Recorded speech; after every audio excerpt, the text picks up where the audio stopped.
آج میں آپ لوگوں کے ساتھ قرضوں سے نجات کے لیے، تنگی سے نجات کے لیے، بے روزگاری سے نجات کے لیے اور اسی طرح گھاک میں آپ کو ترقی ملے، کاروبار میں آپ کو ترقی ملے، آپ کی طرف کاروبار میں کسٹمر گھاک آپ کی طرف کھینچا چلا جائے، تو ایسے معاملات میں کہ دن بدن آپ کی دینی دنیاوی ترقی ہو اور اللہ پاک آپ پر رزق کی بارش فرمائے، تو اس کے لیے ایک مسنون دعا ہے جو ترمذی شریف کی حدیث میں بھی آئی ہے۔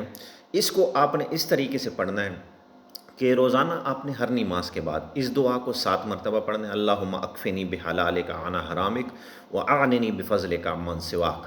یہ جو دعا ہے مسنون بھی ہے، حدیث میں بھی آئی ہوئی ہے۔ اس کو ہر نماز کے بعد 7 مرتبہ پڑھیں اور جمعے کے دن جمعے کی نماز کے بعد 71 مرتبہ پڑھیں۔ اس کو معمول بنا لیں۔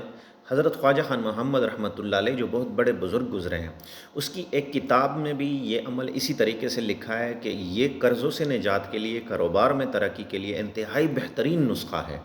تو یقین مانیں یہ آپ کو بہت سی پریشانی دنیاوی معاملات میں آپ کو بہت فائدہ دے گا۔ تو اس عمل کی اجازت یہ ہے کہ اس کو زیادہ سے زیادہ شیئر کریں، ویڈیو کو لائک کریں، اکاؤنٹ کو فالو کریں۔ اگر آپ کے کوئی ایسے مسائل ہیں جس کا آپ حل چاہتے ہیں تو واٹس ایپ پہ ہمیں میسج کریں، پروفائل میں ہمارا واٹس ایپ نمبر موجود ہے۔ کال کی کوشش نہ کریں، انشاءاللہ جو بھی آپ کا مسئلہ ہوگا اس کا حل ہم آپ کو